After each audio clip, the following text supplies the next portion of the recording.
अस्सलाम वालेकुम दोस्तों, मेरा नाम डॉक्टर अली असगर है और आज की इस वीडियो में हम डिस्कस करने जा रहे हैं charge to mass ratio of electron. Electron के चार्ज और इलेक्ट्रॉन के मास के दरमियान हम रेशो को मालूम करने जा रहे हैं, जो कि सबसे पहले जे थॉमसन नाम के साइंटिस्ट ने जो है वो मालूम किया था। वो किस तरह मालूम किया था, आज की इस वीडियो में हम उस पूरे एक्सपेरिमेंट को डिटेल में डिस्कस करने जा रहे हैं। साथ ही साथ डेरिवेशन भी हम डिस्कस करेंगे। तो आज के इस लेक्चर को शुरू करने से पहले आपसे एक मरतबा रिक्वेस्ट करेंगे कि अगर आपने अब तक हमारे इस चैनल को सब्सक्राइब नहीं किया, जो कि सिन बोर्ड टीचिंग के नाम से है, तो काइंडली आज ही आप हमारे इस चैनल को सब्सक्राइब करें और साथ ही साथ बेल आइकन को लाजमी क्लिक करें ताकि हमारी अपलोड करदा तमाम इंपॉर्टेंट वीडियोस की नोटिफिकेशन आपको रिसीव हो सके। तो आइए हम स्टार्ट करते हैं charge to mass ratio of electron. सबसे पहले हम स्टार्ट करेंगे introduction, measuring the charge to mass ratio. अब देखो, चार्ज ऑन इलेक्ट्रॉन को हम ई से शो करते हैं और मास को हम एम से शो करते हैं। तो चार्ज अपॉन मास, इसका रेशियो हम क्या करने जा रहे हैं, मेजर करने जा रहे हैं। Measuring the charge to mass ratio of an electron, electron की बात हो रही है, is a classic experiment in the field of electromagnetism and physics and the particle physics. ये क्लासिकल एक्सपेरिमेंट है जो कि इलेक्ट्रोमैग्नेटिज्म और पार्टिकल फिजिक्स की ब्रांच से ताल्लुक रखता है। This experiment is known as E/M experiment. इसे शॉर्ट में हम E/M एक्सपेरिमेंट भी कहते हैं, क्योंकि E चार्ज को शो कर रहा है और M जो है वो मास को रिप्रेजेंट करता है। अब जो है वो यहाँ हम बात ये करने जा रहे हैं कौन कौन से ऑपरेटर्स और कौन कौन से मटेरियल की हमें यहाँ ज़रूरत होगी इस एक्सपेरिमेंट में। तो सबसे पहले यहाँ हम बात करेंगे कैथोड रे ट्यूब, जिसे हम CRT शॉर्ट पे कहते हैं। कैथोड रे ट्यूब चाहिए होगी। This is a vacuum tube that produce a beam of electron. It consist of an electron gun, focus in, deflection plate and a fluorescence screen. अब देखो भाई, यहाँ हमें कैथोड रे ट्यूब पूरी चाहिए होगी। देखें भाई, इस पूरे डायग्राम को यहाँ समझाता हूँ। ये हमारे पास जो है एक पूरी, अगर हम बात करें कि ये हमारे पास पूरी एक वैक्यूम ट्यूब मौजूद है। इसमें हमारे पास जो है वो क्या है, ये कैथोड है। हमारे पास ये यहाँ जो है वो एनोड है। कैथोड वो होता है जो बैटरी के नेगेटिव से कनेक्ट कर दिया, एनोड को बैटरी के पॉजिटिव से कनेक्ट किया। इससे जो है वो हमें क्या चाहिए, कैथोड रेज चाहिए। अब कैथोड रेज जैसे ही यहाँ प्रोड्यूस होंगी तो यहाँ एनोड के अंदर क्या है, छोटा सा सुराख मौजूद है, होल मौजूद है। तो इस होल से कुछ कैथोड रेज जो होंगी वो यहाँ से क्या होंगी, सीधे निकलेंगी। और सामने हमारे पास जो है वो स्क्रीन है। स्क्रीन पर क्या है, फ्लोरेसेंस स्क्रीन है। जैसे ही फ्लोरेसेंस स्क्रीन पर जो है वो मटेरियल में यहाँ फ्लोरेसेंस स्क्रीन पर मौजूद है कि जैसे ही कोई चार्ज पार्टिकल इसे स्ट्राइक करता है तो यहाँ फ्लोरेसेंस, चमक प्रोड्यूस होना क्या हो जाएगी, शुरू हो जाएगी। तो जैसे यहाँ से कैथोड रेज यहाँ से निकलती हैं, जैसे ही बैटरी को हमने ऑन किया तो कैथोड रे ट्यूब से कैथोड रेज निकली हैं। और कैथोड रेज जो है वो क्या होती है, एनोड के सुराख से। कैथोड रेज जो है वो एनोड के होल से निकलकर, एनोड के होल से निकल के क्या होती है, सीधा फ्लोरेसेंस स्क्रीन पे क्या होती है, स्ट्राइक करती है। अब स्ट्राइक करने में हमारे पास जो है वो तीन कंडीशन, या तो बिल्कुल स्ट्रेट स्ट्राइक करें, या पॉइंट ए पर जाकर स्ट्राइक करें, या पॉइंट सी पर जाके करें, या पॉइंट बी पर। तीन चीज़ें। अब साथ ही साथ यहाँ हमारे पास क्या है, इलेक्ट्रिक प्लेट भी जो हमने लगाई हुई है। ये इलेक्ट्रिक प्लेट है, ये जो है वो बैटरी के पॉजिटिव से कनेक्ट है, ये बैटरी के नेगेटिव से कनेक्ट है। साथ ही साथ जो हमने क्या किया हुआ है, मैग्नेटिक फील्ड भी क्या की है, यहाँ अटैच की है।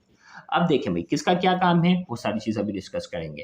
तो यहाँ हम ये बात करने जा रहे हैं, this is a vacuum tube. Cathode ray tube की हम बात करेंगे, एक वैक्यूम ट्यूब है that produce a beam of electron. इसका काम है इलेक्ट्रॉन की बीम प्रोड्यूस करना।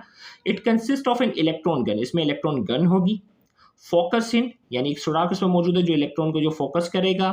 Deflection plate and a fluorescence screen, deflection plate यहाँ मौजूद है जो इस इलेक्ट्रॉन बीम को डिफ्लेक्ट कर सकेंगी। और साथ ही साथ जो है वो फ्लोरेसेंस स्क्रीन मौजूद है। फिर इसके बाद दूसरा इसमें क्या चाहिए होगा, मैग्नेटिक फील्ड सोर्स चाहिए होगी। Strong magnetic field is required such as Helmholtz coil या सोलिनॉइड। सोलिनॉइड रख लो या हेल्महोल्ट्ज कॉइल भी जिसे कहते हैं। तो उसमें स्ट्रॉन्ग मैग्नेटिक फील्ड जो है वो हमें चाहिए। इससे पहले हम सोलिनॉइड बाकायदा पढ़ चुके हैं। ये नॉर्थ और साउथ पोल है, तो यहाँ बाकायदा जो है वो स्ट्रॉन्ग मैग्नेटिक फील्ड आप किसी भी तरीके से अप्लाई करें। दूसरा, voltage source, a variable voltage source to create an electric field. और यहाँ जो है हमें वोल्टेज सोर्स भी यहाँ रखना है, बैटरी का पॉजिटिव नेगेटिव, जो कि वेरिएबल जो है वो इलेक्ट्रिक फील्ड प्रोड्यूस कर सकें। Fluorescence screen, a screen coated with a fluorescence material to visualise the electron beam. और ये जो एक ऐसा मटेरियल स्क्रीन पे लगा होगा जो इलेक्ट्रॉन के रास्ते को क्या करेगा, विजुअलाइज कर सकेगा, क्योंकि चार्ज पार्टिकल जैसे ही स्क्रीन से टकराता है वहां से फ्लोरेसेंस प्रोड्यूस होगी, यहाँ फ्लोरेसेंस मटेरियल की वजह से। दूसरा क्या चाहिए, ruler and measurement device to measure the radius of the electron beam circular path. और इलेक्ट्रॉन जो है वो कहाँ से अपना रास्ता जो है वो चेंज करता है, वो बाकायदा मेजरमेंट के लिए बाकायदा हमारे पास पूरी एग्जैक्ट मेजरमेंट का भी तरीक़ाकार इसमें मौजूद होना चाहिए। अब जो है वो एक्सपेरिमेंटल सेटअप की अगर हम बात करने जा रहे हैं, ये तो पूरा एपरेटस और मटेरियल कौन-कौन से थे। Experimental setup, set up the cathode ray tube in a vacuum chamber to ensure that the electron beam does not interact with air molecule। अब वैक्यूम ट्यूब की इस पूरी ट्यूब से हमने हवा निकाल दी है, क्योंकि नॉर्मली कैथोड रेज निकलेंगी तो वो हवा के मॉलिक्यूल से इंटरेक्ट करेंगी ना, तो हवा के मॉलिक्यूल को हमने पूरा इससे निकाल कर यहाँ वैक्यूम क्रिएट कर दिया।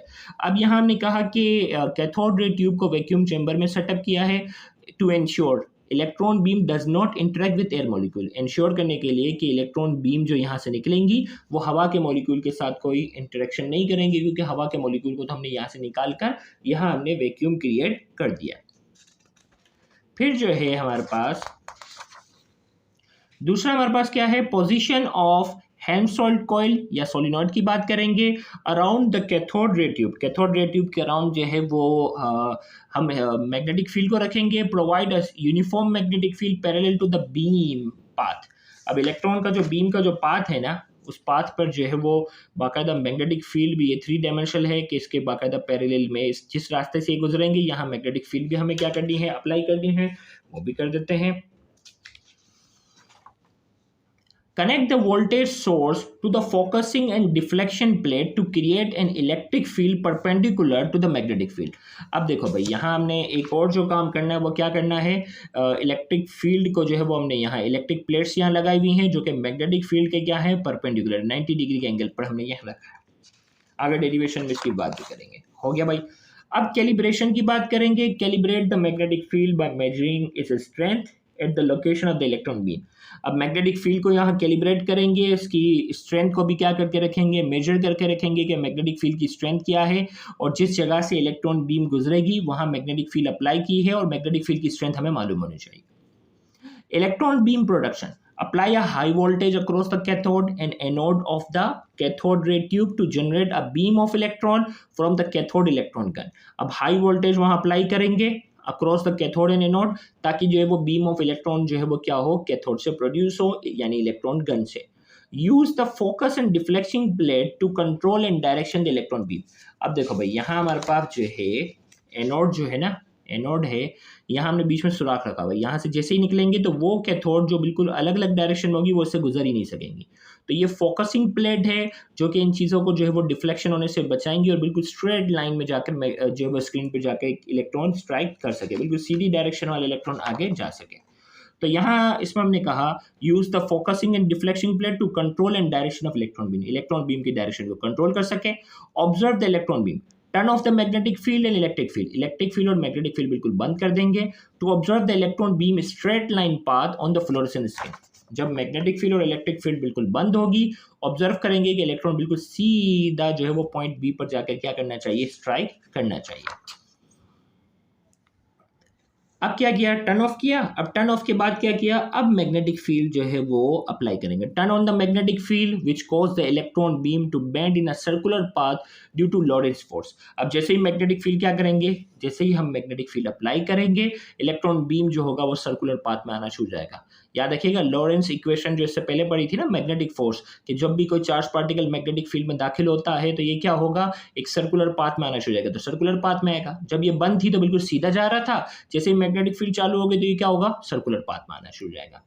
Major the radius of the circular path form by the electron beam on the screen, जैसे ही ये सर्कुलर पाथ में आएगा ना, पहले ये बिल्कुल सीधा जा रहा था, मैग्नेटिक फील्ड जैसे ही ऑन की तो ये सर्कुलर पाथ में आई। देखिए मैंने यहाँ तो बुक में स्ट्रेट बनाया ना, आप ये दर हकीकत ये इस तरह ये कर्व करते हुए पूरा कर्व करते हुए नीचे यहाँ आएगा, तो उसके जो कर्व होगा, कर्व का रेडियस निकालेंगे, कैसे निकालेंगे आगे डेरिवेशन में मैं बता रहा हूँ। Major the radius of the circular path की रेडियस निकालेंगे, डेरिवेशन में बताऊंगा। Apply the electric field, apply a non-electric potential across the focusing and deflection plate perpendicular to the magnetic field. This will introduce an electric force on the electron। अब जैसे ये circular path में आना शुरू हुआ ना, जैसे ही सर्कुलर पाथ में आना शुरू हो गया तो इलेक्ट्रिक फील्ड क्या करेंगे, हम उसके ऊपर अप्लाई करेंगे तो इलेक्ट्रिक फील्ड क्या करेगा, इसको दोबारा सर्कुलर पाथ से क्या करेगा, दोबारा सर्कुलर पाथ से स्ट्रेट डायरेक्शन में लाने की कोशिश करेगा। दोबारा सर्कुलर पाथ से क्या करेगा, स्ट्रेट, मैग्नेटिक फील्ड ऑन है, मैग्नेटिक फील्ड जैसे ही ऑन है तो वो सर्कुलर पाथ में आ जाएगा, और मैग्नेटिक फील्ड ऑन के साथ हम इलेक्ट्रिक फील्ड भी ऑन कर लेंगे तो इलेक्ट्रिक फील्ड क्या है, वेरिएबल है ना, थोड़ा थोड़ा थोड़ा थोड़ा करके बढ़ाते जाएंगे तो इलेक्ट्रॉन ऊपर ऊपर ऊपर ऊपर ऊपर एक पॉइंट आएगा कि वो दोबारा अपनी स्ट्रेट डायरेक्शन में आ जाएगा। उस वक्त मैग्नेटिक फील्ड और इलेक्ट्रिक फील्ड की स्ट्रेंथ दोनों क्या होगी, बराबर होगी, जो कि डेरिवेशन में बड़ी अहमियत रखती है। फिर यहां हमने कहा adjust the voltage until the electron beam return to its original and undeflected straight line path। अब यहाँ क्या करेंगे, अब हम जो है ये जो इलेक्ट्रिक फील्ड अप्लाई की ना, आहिस्ता आहिस्ता इसके वोल्टेज को क्या करते जाएंगे, बढ़ाते जाएंगे, यहाँ तक कि इलेक्ट्रॉन जो है जो कर्व हो गया था ना, ये दोबारा अपनी स्ट्रेट डायरेक्शन में दोबारा वापस ना आ जाए। यहाँ तक हो गया काम। अब जो है वो आइए हम डेरिवेशन की तरफ बढ़ते हैं। मेजर इलेक्ट्रिकल पोटेंशियल, और जिस पॉइंट पर ये बिल्कुल स्ट्रेट डायरेक्शन में आना शुरू हो जाएगा उस वक्त हम क्या करेंगे, उस वक्त हम इलेक्ट्रिकल पोटेंशियल यानी वोल्टेज को क्या कर लेंगे, मेजर कर लेंगे, जो कि डेरिवेशन में हमें काम आएगा। यहां तक हम पहुंच गए। Measure the voltage applied across a plate, याद हो गया। अब डेरिवेशन, व्हेन एन इलेक्ट्रॉन, अब फॉर्मूला हम ड्राइव करने जा रहे हैं, when an electron enters into the magnetic field, force exert on it and it starts to move in the circular path due to centripetal force known as magnetic force। जब ये electron जैसे ही ये यहाँ जो पहले तो स्ट्रेट जा रहा था ना, अब क्या हुआ कि जैसे ही हमने मैग्नेटिक फील्ड ऑन कर ली तो मैग्नेटिक फील्ड ऑन की तो ये क्या हुआ, सर्कुलर पाथ में आ गया, सर्कुलर पाथ में आना शुरू हो गया।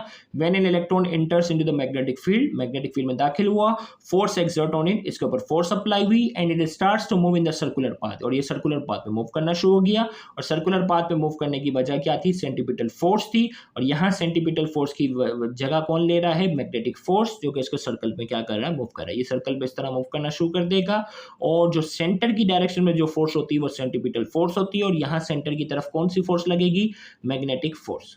अब जब कोई भी चीज सर्कुलर पाथ में मूव करती है तो उस वक्त सेंट्रीफ्यूगल फोर्स और सेंटीपिटल फोर्स, और यहाँ सेंटीपिटल फोर्स की जगह कौन सी फोर्स है, मैग्नेटिक फोर्स।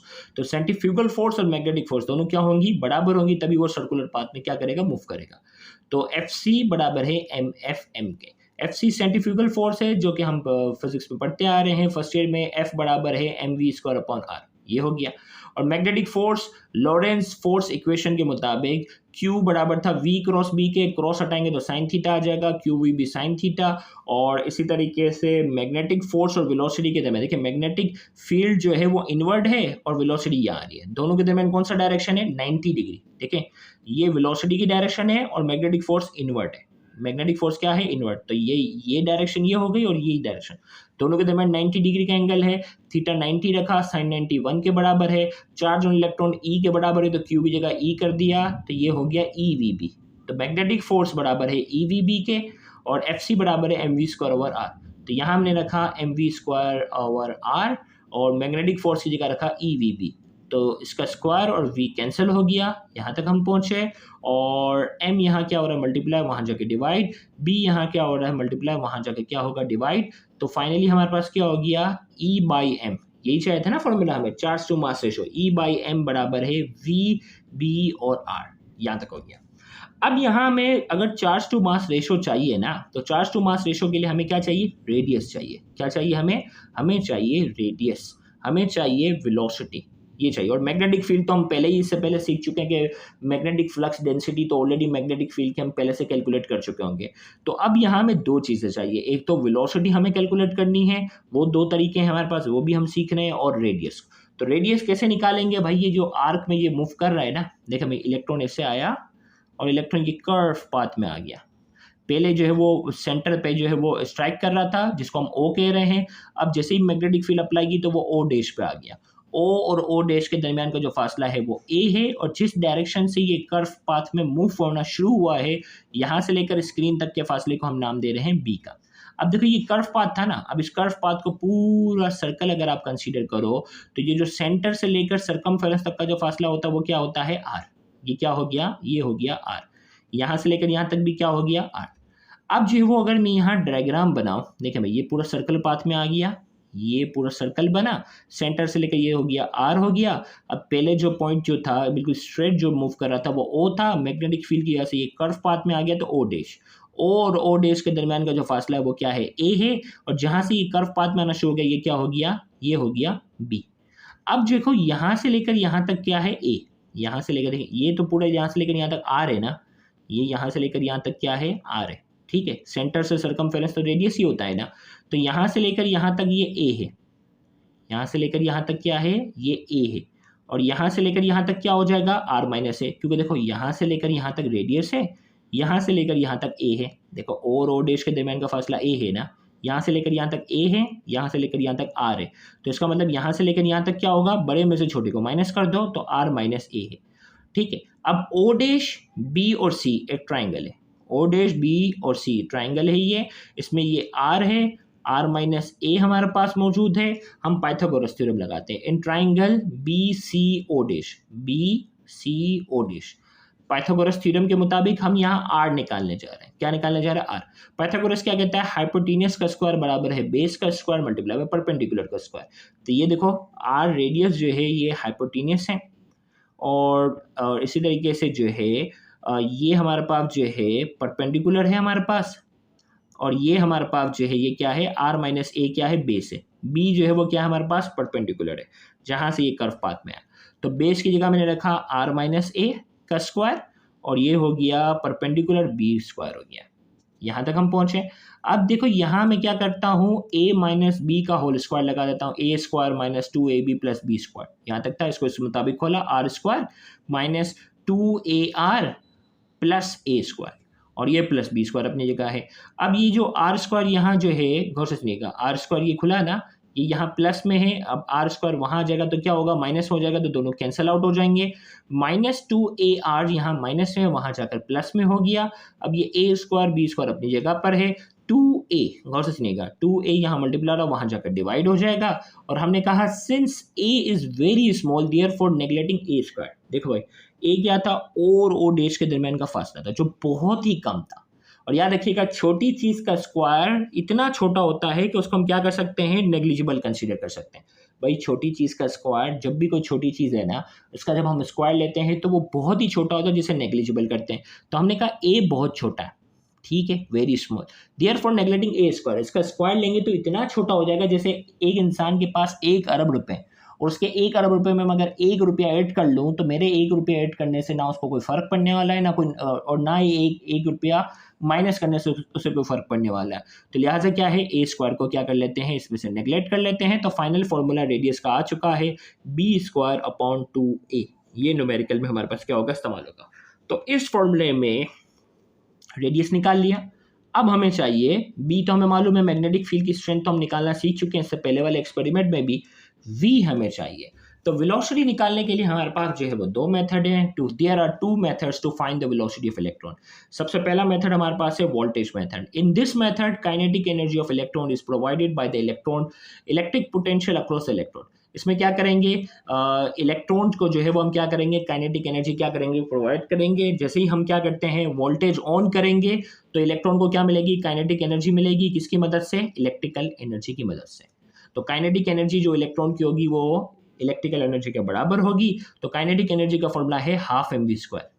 और इलेक्ट्रिकल एनर्जी निकालने जा रहे हैं तो वोल्टेज का आपको मालूम है फॉर्मूला क्या होता है, v बराबर होता है w/q। q यहाँ डिवाइड हो रहा है, वहां जाके क्या हो जाएगा, मल्टीप्लाई हो जाएगा। अब q शो कर रहा है चार्ज ऑन इलेक्ट्रॉन को, तो चार्ज ऑन इलेक्ट्रॉन किसके बराबर है, e के। और वर्क डन की जगह हम क्या कर सकते हैं, एनर्जी ला सकते हैं। Work and energy are interconvertible, ये तो फर्स्ट ईयर फिजिक्स में पढ़ते हैं। तो वर्क की जगह मैंने एनर्जी रखा, क्यू की जगह मैंने रखा ई। तो इलेक्ट्रिकल एनर्जी बराबर है वीई के, और काइनेटिक एनर्जी बराबर है हाफ mv² के। तो यहाँ काइनेटिक एनर्जी की जगह रख दिया हाफ mv², इलेक्ट्रिकल एनर्जी की जगह रख दिया वीई। यहाँ तक हो गया। अब 2 जो है वो यहाँ डिवाइड हो रहा है, वहां जाके मल्टीप्लाई, m यहाँ मल्टीप्लाई हो रहा है, वहां जाके डिवाइड, तो v² बराबर है 2ve/m। यहाँ तक पहुंच गए हम। अब हमें v की वैल्यू चाहिए, v² की नहीं चाहिए, तो taking root on both side, तो इसका स्क्वायर और रूट कैंसिल, v हो गया और यहाँ रूट आ गया 2, तो v बराबर हो गया √2ve/m। ये हमारे पास पहला फॉर्मूला आ गया वोल्टेज मेथड के मुताबिक। दूसरा क्या था हमारे पास पार्टिकल इलेक्ट्रॉन मेथड के जरिए भी हम निकाल सकते थे। इन this method electron is projected into two parallel plates of electric intensity E in such a way that the effect of magnetic field will cancel out the electric field। अगर मैं आपको डायग्राम यहाँ थोड़ा सा रिकॉल करवाऊँ कि इसमें ये जो दो इलेक्ट्रिक प्लेट लगाई थी ना, इसका मकसद था कि भाई इलेक्ट्रॉन जा रहा था, मैग्नेटिक फील्ड की वजह से ये कर्व हो रहा था ना, अब ये जो इलेक्ट्रिक फील्ड है ना वो इस तरह अप्लाई करेंगे कि ये मैग्नेटिक फील्ड के इफेक्ट को क्या करेंगी, कैंसिल करेंगी। इलेक्ट्रॉन नीचे जा रहा होगा तो ये जो पॉजिटिव प्लेट होगी इसे क्या करेगी, अपनी तरफ जो है वो अट्रैक्ट करेगी और नेगेटिव प्लेट इसको रिपेल करेगी। लिहाजा इलेक्ट्रॉन जो है जो ये कर्व पाथ में जा रहा होगा ये दोबारा इलेक्ट्रिक फील्ड की मदद से क्या हो जाएगा, ऊपर की तरफ स्ट्रेट डायरेक्शन में आना शुरू होगा। लेकिन उस कंडीशन में मैग्नेटिक फील्ड और मैग्नेटिक फोर्स और इलेक्ट्रिक फोर्स दोनों क्या होनी चाहिए, बराबर होनी चाहिए। तो यहाँ हमने कहा इन this method electron is projected into two parallel plate, दो पैरेलल प्लेट जिसकी इलेक्ट्रिक इंटेंसिटी E के बराबर है, इस तरह that the effect of magnetic field will cancel out the effect of electric field. Magnetic force के इफेक्ट को electric force क्या करेगी, कैंसिल आउट करेगी। तो मैग्नेटिक फोर्स और इलेक्ट्रिक फोर्स दोनों बराबर होनी चाहिए। तो मैग्नेटिक फोर्स किसके बराबर है, Q V B sine theta. Angle यहाँ जो वो 90 डिग्री है, साइन 90 बराबर हो गया 1 के। मैग्नेटिक फोर्स का फॉर्मूला आ गया हमारे पास एफ एम बराबर है ई वी बी के। और अब इलेक्ट्रिक फोर्स चाहिए हमें, तो इलेक्ट्रिक फील्ड इंटेंसिटी का फॉर्मूला जो फर्स्ट ईयर फिजिक्स में पढ़ते हैं, E बराबर है एफ अपॉन क्यू के। क्यू क्या हो रहा है, यहाँ डिवाइड हो रहा है, वहाँ जाके मल्टीप्लाई हो गया। अब चार्ज ऑन इलेक्ट्रॉन को हम क्यू से नहीं E से रिप्रेजेंट करते हैं, ये यहाँ तक हम पहुँच गए, E रखा। तो इलेक्ट्रिक फोर्स बराबर है E के और मैग्नेटिक फोर्स बराबर है ई वी बी के, यहाँ तक पहुँच गए। ई वी बी बराबर है ई के, ई से क्या हो गया, कैंसिल हो गया। अब बी यहाँ बी मल्टीप्लाई हो, वहां जाके क्या हो जाएगा, डिवाइड हो जाएगा। वी बराबर हो गया E अपॉन बी के, यहाँ तक पहुंच गए। कंक्लूजन की हम बात, ये दोनों फॉर्मूला आ गए, तो वेलोसिटी के दोनों फॉर्मूले भी ड्राइव कर लिए। अब वेलोसिटी का फॉर्मूला आ गया, न्यूमेरिकल में ये इस्तेमाल होगा। रेडियस भी निकालना हम सीख चुके हैं। अब हम जब इस फॉर्मूले में वैल्यू पुट करेंगे, इस फॉर्मूले में जब हम इन तमाम चीज़ों की वैल्यू को हम पुट करते हैं, वेलोसिटी, मैग्नेटिक फील्ड और रेडियस, तो हमारे पास E बाई एम रेशो की वैल्यू क्या आती है, using the measure value for the radius निकालेंगे, मैग्नेटिक फील्ड स्ट्रेंथ निकालेंगे, इलेक्ट्रिक पोटेंशियल हम निकालेंगे। We can calculate the ratio of the electron which was found to be, ratio of electron कितना हो जाएगा, 1.7588 एक्सपोनेंट 11 कूलम पर किलोग्राम। अब देखो यहाँ हमारे पास इसने क्या कहा, रेडियस निकालना है हमें, मैग्नेटिक फील्ड स्ट्रेंथ निकाली, इलेक्ट्रिक पोटेंशियल नहीं है, ये इलेक्ट्रिक पोटेंशियल नहीं है, दिस इज वेलोसिटी है, ये वेलोसिटी ऑफ इलेक्ट्रॉन है। तो बुक में यहाँ इलेक्ट्रिक पोटेंशियल लिखा, अब इसको वेलोसिटी कर दो, क्योंकि ये वेलोसिटी का हम फॉर्मूला, तो वेलोसिटी निकालेंगे तो हमारे पास चार्ज टू मास रेशियो का जो आंसर आता है वो 1.7588 एक्सपोनेंट 11 कूलम पर किलोग्राम, जो कि हमारे इस पूरे एक्सपेरिमेंट का रिजल्ट है। तो उम्मीद करते हैं आज के ये लेक्चर आपके लिए काफ़ी इन्फॉर्मेटिव होगा। Thank you very much. अल्लाह हाफिज़।